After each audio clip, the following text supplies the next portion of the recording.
Hello viewers, welcome to home food. Please like, share and subscribe to my channel. ఇవాళ మనం waste అని పడేసి కీరకాయ తొక్కని ది బెస్ట్ పచ్చడి చేయడం ఎలాగో చూసేద్దాం. ఇంగ్రీడియంట్స్ వచ్చేసి కీరకాయ పొట్టు, ఎండుమిర్చి 5, చింతపండు చిన్న నిమ్మకాయ అంత, చిన్ని ఉల్లిపాయ, చిన్ని టమాటో. స్టవ్ ఆన్ చేసి ప్యాన్లో 1 టేబుల్ స్పూన్ ఆయిల్ యాడ్ చేయాలి. అందులోనే 1 టీ స్పూన్ జీలకర్ర యాడ్ చేసి మంచి అరోమా వచ్చే వరకు వేయించాలి. ఎండుమిర్చి మాడిపోకుండా బాగా వేపాలి.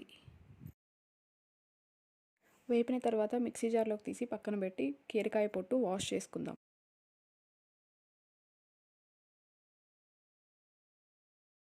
అదే ప్యాన్లో మరో టేబుల్ స్పూన్ ఆయిల్ యాడ్ చేయాలి. ఉల్లిపాయలు వేసి వేపాలి. ఇప్పుడు కడిగి తరిగి పెట్టుకున్న కీరకాయ తొక్క వేసి వేపాలి. నాకైతే దాదాపు 10 నిమిషాలు పట్టింది కీరకాయ తొక్క వేపడానికి, లో ఫ్లేమ్లో. వేపిన తర్వాత టొమాటో యాడ్ చేయాలి.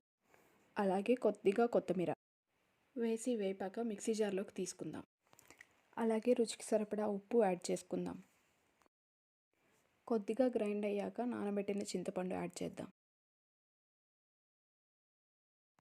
పచ్చడి అయితే రెడీ అయిపోయింది. పోపు పెట్టేసుకుందామా మరి? పోపు కోసం 1 టేబుల్ స్పూన్ ఆయిల్ యాడ్ చేసి టీ స్పూన్ ఆవాలు, మినపప్పు, శనగపప్పు దోరగా వేస్తే తాలింపు రెడీ.